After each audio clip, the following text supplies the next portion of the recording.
Coming from Europe, where Kyiv authorities say at least one person was killed and 10 others were injured in Kyiv after Russian missiles and drones struck multiple sites overnight. The attack caused broken windows, damaged cars and a crater in a residential courtyard.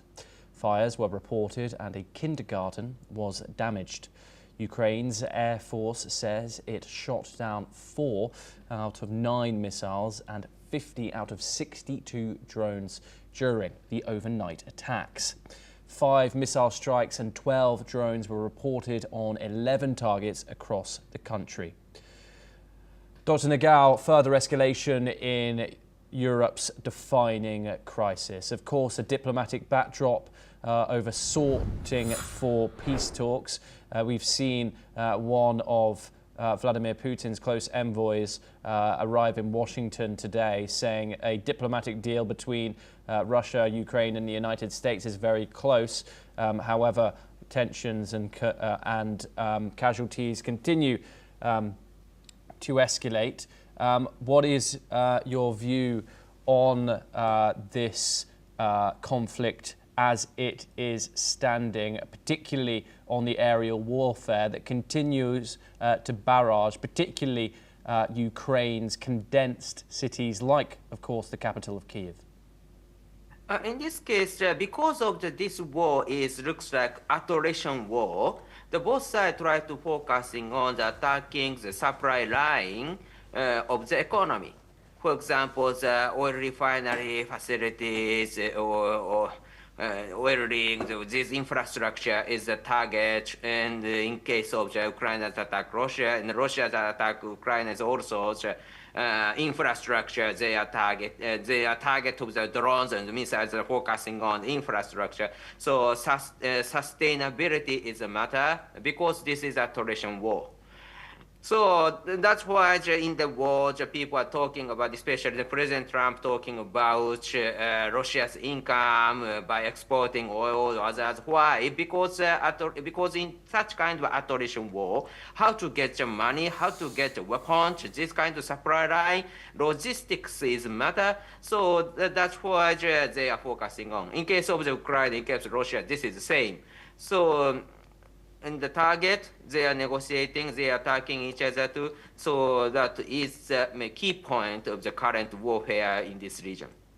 Yes, Dr. Nagao, thank you very much. Do stay with us, and we will, of course, here on NewsX World bring you all the updates coming out of that conflict in Ukraine. But next, over to Southeast Asia, where Thai Prime Minister Onotin Charnvirakul has said that he will not travel to Malaysia to sign a ceasefire deal with Cambodia.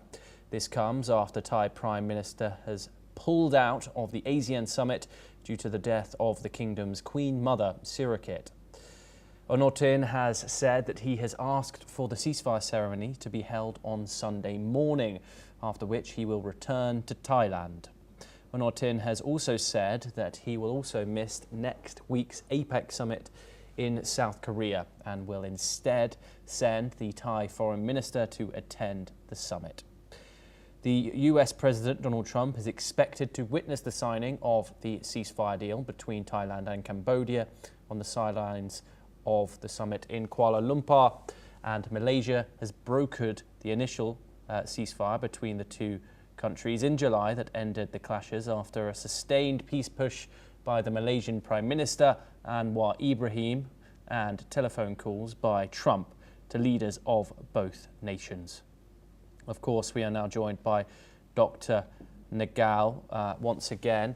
Dr. Nagao, a hugely sad day for the people of Thailand. What is the significance over the death of their Queen Mother? How significant is the monarchy of Thailand for people that don't know? And what is going to be the significance of the Thai Prime Minister not being at the signing of that peace deal next to Donald Trump and the Cambodian counterpart? Of course, the royal family in Thailand is highly respected in Thailand, so that's why it's a very important event and emotional event or a symbolic event for Thailand. That is true, so that is very important. But at the same time, if the meeting is very important, like his ASEAN meeting, because this is a ceasefire agreement, sign or not is matter. So that's why in this case, the Prime Minister visited and joined the ASEAN meeting and holds a meeting with Cambodia arranged by ASEAN and to President Trump. So that's why he will visit. But he will not visit APEC because compared with that ASEAN summit, this is not important. Indeed, this kind of the multinational conferences, we should not forget one thing. Because of the many countries joining, meeting itself cannot make something big, because too big to decide something. So, but the side event is very important. As a side event, bilateral meeting has happened, trilateral meeting has happened. It is relatively easy to arrange it. That's why this meeting is important. So if for Thailand, this sideline event is very, very important, like the ceasefire agreement with Cambodia or something like that, of course, in this case, the Prime Minister will join. But at the same time, in this APEC, there is no such kind of super serious event. So that's why of course, the most important thing is respecting the royal family, and that is the reason he will not join. That has happened, I think. Dr. Nagar, thank you very much. Pleasure, as always, to get your insight here on NewsX World. We now move on once again, and US President Donald Trump has indicated that he would consider reducing tariffs on Brazilian exports under the right circumstances, he says. Speaking to journalists aboard Air Force One, Trump has also confirmed that he expected to meet with Brazilian President Lula da Silva during his 5-day trip to Asia, which includes stops in Malaysia, Japan and in South Korea. Lula is attending the ASEAN summit in Malaysia this weekend, and Trump said a meeting between the two leaders was very likely. The two presidents have expressed a willingness to discuss a range of issues, including trade, tariffs, and tensions with Venezuela. The potential tariff reduction is part of an effort to repair US-Brazil relations, which have been strained in recent years. Okay, we are currently discussing a potential meeting between US President Donald Trump and Brazilian President Lula da Silva. These two presidents have been at loggerheads since President Trump took office in January, Brazil being one of those nations which has faced a 50% tariff, one of the highest in the world. Brazilian actually a country that has doesn't have a trade deficit with the United States. However, due to other mainly ideological differences, President Trump decided to put a huge, staggering 50% tariff on to Brazil. This is for reasons including the ongoing trial, now incarceration, of former President Jair Bolsonaro, who is now incarcerated for over 20 years for organising a coup. And so we will see how those talks go.